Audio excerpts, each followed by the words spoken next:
What's up, everybody? Welcome to Are You Down with LPT, the podcast where agents like you share their stories, experiences, and insights to help each other level up and thrive. In every episode, we're diving deep into the real-life challenges, wins, and lessons from the front lines. Whether you're a seasoned pro or just getting started, this is the place to connect, learn, and grow together. So, if you're ready to get down with LPT and take your game to the next level, let's jump in. Welcome back to Are You Down with LPT? Today we're talking about open houses, and I'm with Connie Anderson and Tracey Carr, and we're going to break down.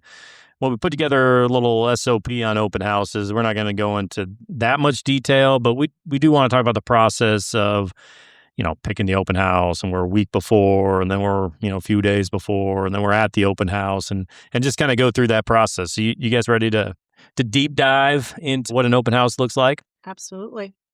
I like the excitement. Connie shook her head. On these, Connie, you got to say something too. Yeah.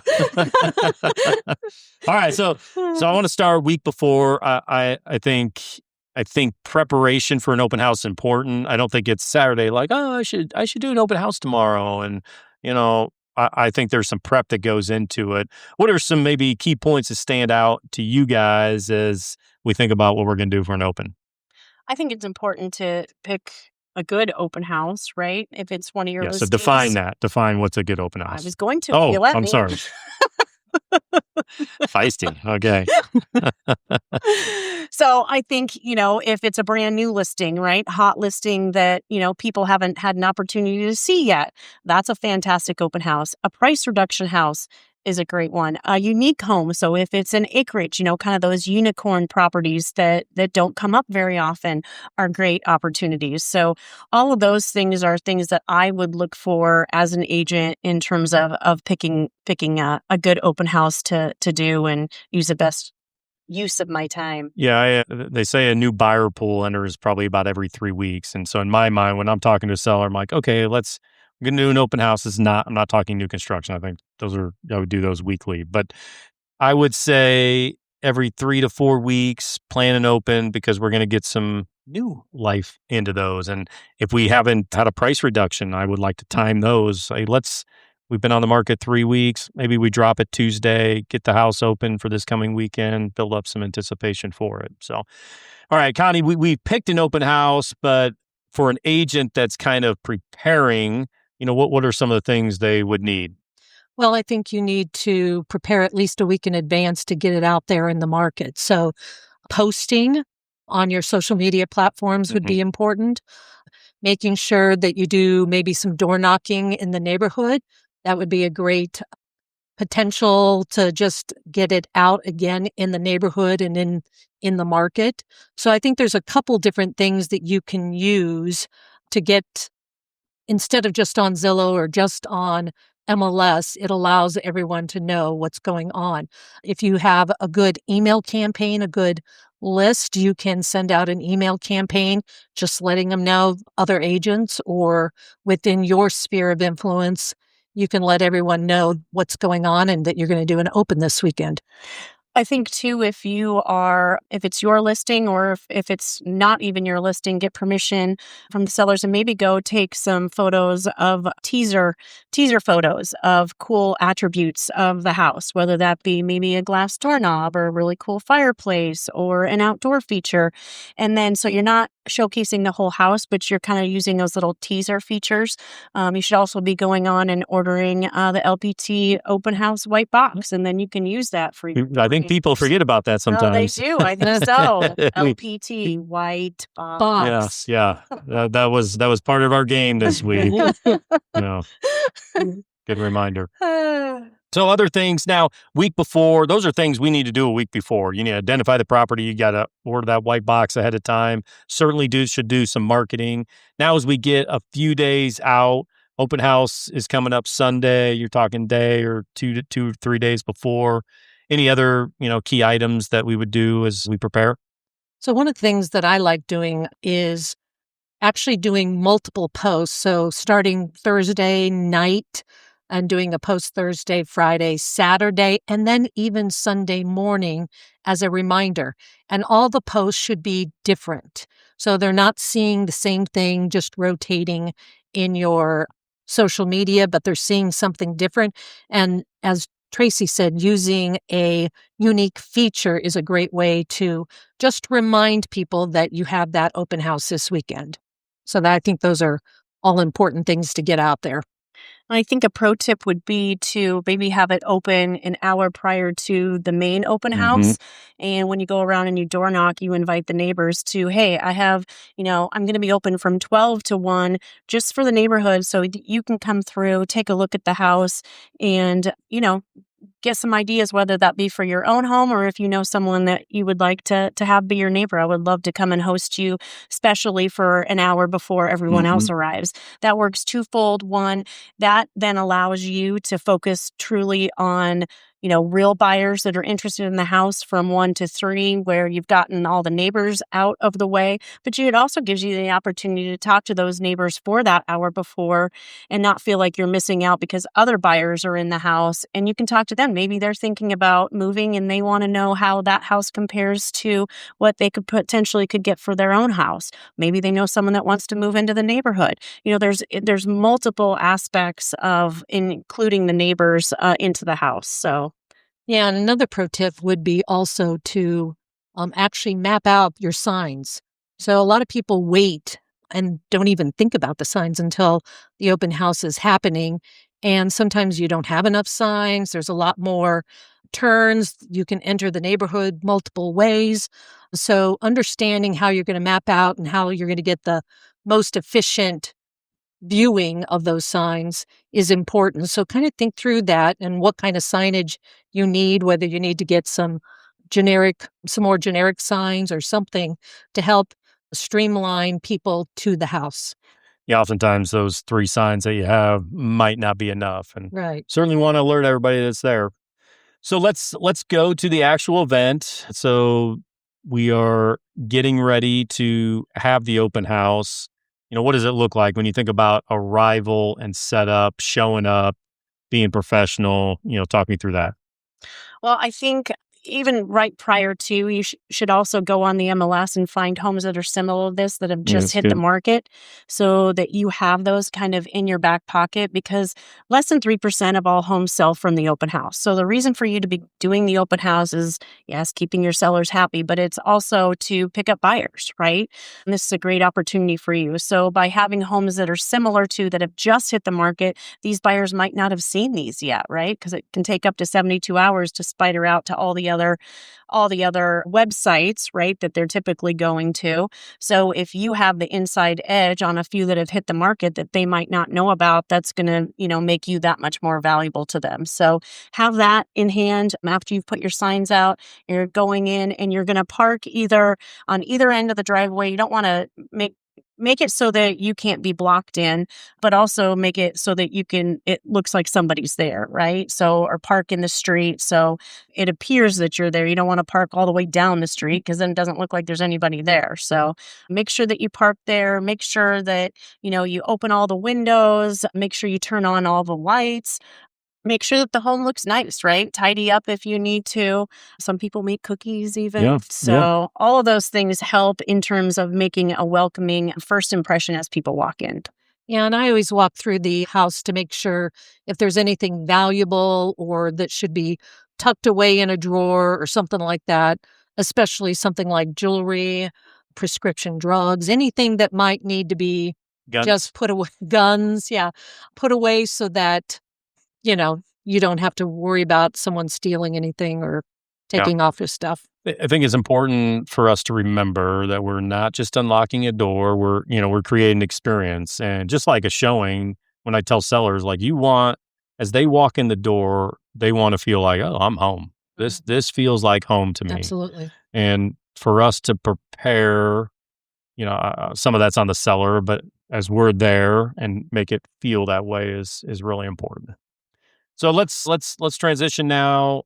We have prepared for the open. We're there. All the lights are on. The sun is shining, coming through those windows because we've opened the blinds, all that good stuff. Now we're at the open house. what does it mean and what does it look like to truly host an open house? Well, I think you should always remain standing and should be in view of the front door. And as people come in, you should greet them warmly. And, if the sellers have asked, for their shoes to be removed, make sure that you have booties available. But ultimately, you're the host and you should be greeting them as such. And the other thing is you'd like to make sure you can tell your sellers who came through the house. So having some type of registration form, whether that's a piece of paper that they sign in, or for our agents, we allow them to have a QR code that you can scan and put your data in. People can do that through a mobile app or off of a iPad or something like that. And it automatically goes into their CRM. So there's a lot of different options of using technology that you can do for registration. So I think this is an important part of this. I think oftentimes people may not want to sign in or avoid the sign in. So what would you guys say to that? If I'm an agent, I'm holding it open and someone says they don't want to sign in or someone avoids going to there, how do I get them to sign in? I always use it as a safety thing. I use it as a safety thing, and that I have a responsibility to share information with the seller of people who have come through their house. So, I kind of guarantee that, I won't contact you if that's not what you want. However, I do need to be able to show who's been through the house for safety reasons and security reasons, if nothing else. Yep. Yeah. And I think Vicky Beveridge has a great way to kind of, make people put their guard down a little bit. And she just made kind of a joke of it. She's like, hey, can you, please sign in for me so that I can, relay this information back to the sellers, let them know who came through. I promise I won't bother you unless you want me to. Yeah. She always put just something like fun in there, to kind of, soften it a bit. Right. And then people are like, yeah, absolutely, so. Yeah, I think for all those reasons, we do need to have them sign in. I would encourage first thing I'm having that conversation, just guiding them to the door or guiding them to wherever that sign-in sheet might be. If you're using your iPad or something else digitally, then I help them to accomplish that. But I think that's really important part of that. So anything else? You're having an open house, things we should be doing at the open house. Well, I think it's important, we do need to talk about safety, and you don't need to lead people through the house. They know what a bedroom looks like. They know what, a bathroom looks like. But when they come back, ask them like, how did, you know, how did this property fit your needs? What did you think about it? What was your favorite feature? Kind of ask those leading questions, but also try to, kind of build that rapport with them. Everybody wants to know like, hey, you're just like me. So try to ask them leading questions, qualifying questions as you're talking to them. If they've signed the sign up sheet, like what brings you out today? Are you familiar with the neighborhood? Hopefully all the neighbors have been through, but maybe they haven't, right? So are you familiar with the neighborhood? Yes, I just live down the street or whatever. Or what brings you out today is a great one. And then when they tell you, oh, we are looking for a new home. Well, how many homes have, you written offers on? Ask those questions to find out, whether they're working with somebody. Have you written any offers? That's going to tell you whether more than likely they've found somebody to work with or not. And I used to ask them straight up, are you working with a realtor? And then they would say yes. And then I'd say, well, who are you working with? And then that's good too, because if they stumble, that they probably aren't. Yeah. Or if they know that person, then guess what? I would follow up with that person after. Yeah. I would call them up and say, hey, your clients came through, Bill and Sally, and looked at the house, just wanted to let you know. Because now you're building rapport with other agents, and just that's good for you as well. Yes. And if you're holding in, as a newer agent, we don't have a lot of listings. So if you're holding and open for another agent, like they want to give that feedback to their clients. And so if you have that other agent's information, I think get as much information as you can because it's good practice for you. It helps if you're holding that house open for someone else as well. Connie, you were going to say something? Yeah, actually, you gave great segue here because if it isn't your listing, then it's really important that you understand all the aspects about that house.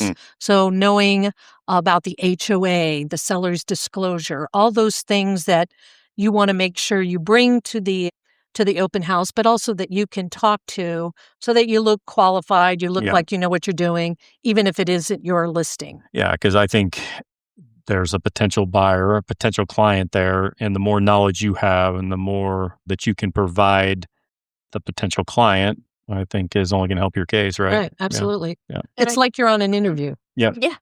Well, and by asking those questions too, if they come back and say, oh, well, we really need X, Y, and Z, this house doesn't have that, you can say, oh, I mean, now you've learned something about them, right? And you can say, oh, hey, I know there's a house down the street that has X, Y, and Z. I'd be happy to set up an appointment to show that to you. Does today at 5 or tomorrow at 5 work better for you? Right? Well, especially if you've done, like you mentioned earlier, if you've researched other houses that are similar in nature, then you have that in your back pocket to talk to. All right. So done the open house, which is obviously really important, but I think the money is made in the follow-up. It's always in the follow-up. And oftentimes we do an open house and we get about our business, but let's talk about the follow-up. What does it look like? You just, you got to lock up, do all that stuff, pick up your signs. But now it's either later that day, it's the next day. Do you guys have a philosophy? And then what should we be doing to follow up? Well, I'll talk on the technology side and system side first. I would say your follow-up should definitely be through a phone call or through text or email or however they wanted you to contact them. Even if they didn't want you as an agent, they already have an agent, it's still good to follow up just to make sure there was no questions laid out there that you didn't answer. But I think you can also do a drip campaign to those open house people. You can do some type of email that talks to different things or other aspects they may have brought up that, oh yeah, they're looking for one more bedroom or just, another way to touch them.